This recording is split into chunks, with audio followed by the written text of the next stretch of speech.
বন্ধুরা, ফুটবল ইতিহাসে মুসলিম ফুটবলারদের দাপট কোনো অংশেই কম ছিল না। জিদান, ইয়ামাল, কারিম বেনজেমা এবং হাকিমির মতো প্লেয়ারগুলো মাঠ কাঁপিয়েছেন মুসলিম ফুটবলার হিসেবে। ডেম্বেলে থেকে শুরু করে মোহাম্মদ সালাহ পর্যন্ত এমন অনেক প্লেয়ার রয়েছে যারা ফুটবল ইতিহাসের মুসলিম ফুটবলার হিসেবে স্বাক্ষর করে রেখেছে। তবে আজকের এই ভিডিওতে আমরা হাতে গোনা এমন কিছু প্লেয়ারদেরকে দেখতে চলেছি যারা কিনা ফুটবলের প্রাচীন ও মর্যাদাপূর্ণ এই পুরস্কার ব্যালন ডি অরের মালিক হতে পেরেছেন। তো আমাদের লিস্টে প্রথমে যে প্লেয়ারটি রয়েছে সে কিন্তু এখন আর মুসলিম নেই। জি হ্যাঁ বন্ধুরা, কথাটা শুনতে একটু অন্যরকম মনে হলেও কথাটি অবশ্যই সত্য।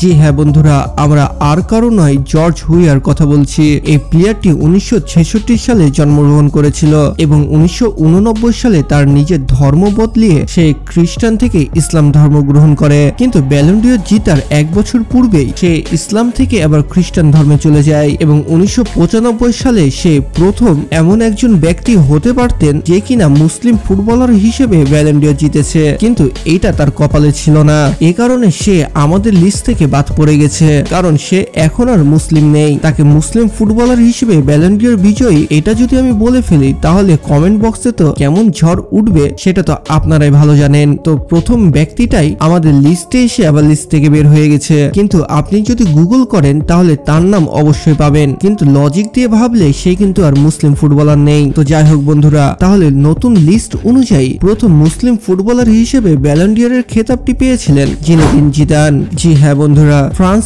এবং রিয়াল মাদ্রিদের কিংবদন্তি ফুটবলার জিনেদিন জিদান 1998 সালে প্রথম মুসলিম ফুটবলার হিসেবে ব্যালন ডি অর নিজের হাতে তুলে নেয় এবং মর্যাদাপূর্ণ এই পুরস্কারটি তার হাতে তুলে নেয় অনেক নামকরা প্লেয়ারদেরকে পিছে ফেলে, এবং তাদের মধ্যে ছিল ক্রোয়েশিয়ার ডিভোরসুকা, ব্রাজিলের রোনালদো নাজারিও, রিভালদো এবং ইংল্যান্ডের মাইকেল উইনকে পেছনে ফেলে সেই স্বর্ণ ট্রফিটি নিজের হাতে তুলে নেয়। 1998 সালে ফ্রান্সকে বিশ্বকাপের মতো একটি শিরোপা এনে দিয়েছিলেন এই কিংবদন্তি ফ্রেঞ্চম্যান, এবং সেই বিশ্বকাপের ফাইনালে দুটি গোল করে ম্যান অফ দ্য ম্যাচের ট্রফিও পেয়েছিলেন এই মুসলিম ফুটবলারটি। সে সাথে একই মৌসুমে নিজের ক্লাব জুভেন্টাসের হয়ে সিরিয়া টাইটেল জয় করেছিলেন এই লিজেন্ডারি মিডফিল্ডার। তাই 1998 সালের ব্যালন ডি অর একমাত্র জিনেদিন জিদানেরই প্রাপ্য ছিল। এরপরে জিনেদিন জিদানের পরে আমাদের লিস্টে সেকেন্ড যে মুসলিম ফুটবলারটি রয়েছে তার নাম হচ্ছে কারিম বেনজেমা। আর জিনেদিন জিদানের পরে কারিম বেনজেমা পর্যন্ত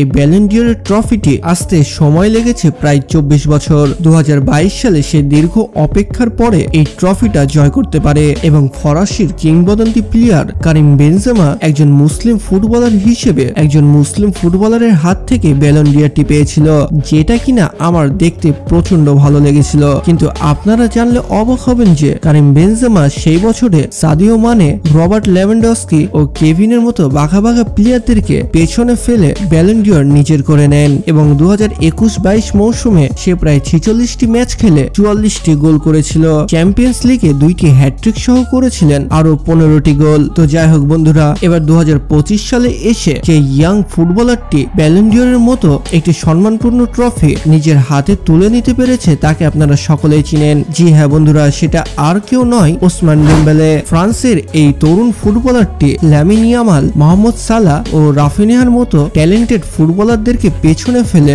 এই সোনালী ট্রফিটি নিজের হাতে তুলে নেয়, এবং আপনারা জানলে অবাক হবেন যে সে 2024-25 মৌসুমে পিএসজির হয়ে মোট 4টি শিরোপা জিতেছে। এছাড়াও সে 35 গোল ও 16টা অ্যাসিস্ট করে তার পজিশন 1 নম্বরে করে নেয়। কিন্তু এটাতে অনেকেরই দ্বিমত ছিল, কারণ এর থেকে রাফিনিয়ার গোল আরো বেশি ছিল এবং তার থেকে অ্যাসিস্টও বেশি ছিল, কিন্তু সে শুধুমাত্র পিছনে পড়ে যায় ক্লাবের জন্য। জি হ্যাঁ বন্ধুরা, বার্সেলোনা যদি চ্যাম্পিয়ন হতো এবং কোনো শিরোপা জিততো তাহলে সেইখান থেকে লামিন ইয়ামাল বা রাফিনিয়া এই সোনালী ট্রফিটি জিতে নিত, এখানে কোনো সন্দেহ ছিল না। তবে ডেম্বেলের বদলে যদি লামিন ইয়ামালও এই ট্রফিটা জিততো তবুও সে 3 নম্বর একটি মুসলিম ফুটবলার হিসেবে এই ট্রফির মালিক হতো, কারণ আমরা সকলেই জানি যে লামিন ইয়ামালও একজন মুসলিম ফুটবলার। তো যাই হোক বন্ধুরা, অনেকে ভেবেছিল যে এবার হয়তো লামিন ইয়ামালই জিতবে, কিন্তু আশা করা যায় এর পরের বার হয়তো সে এই শিরোপাটা নিজের নামে করে নিতে পারে, তাহলে আমরা চতুর্থ লিস্টটাও পেয়ে যেতে পারি। কিন্তু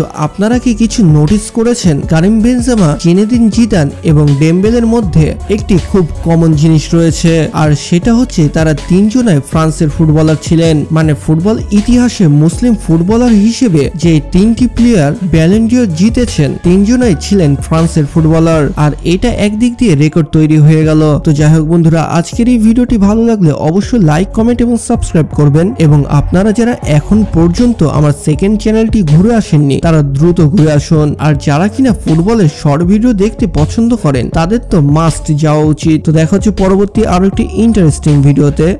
আল্লাহ হাফেজ।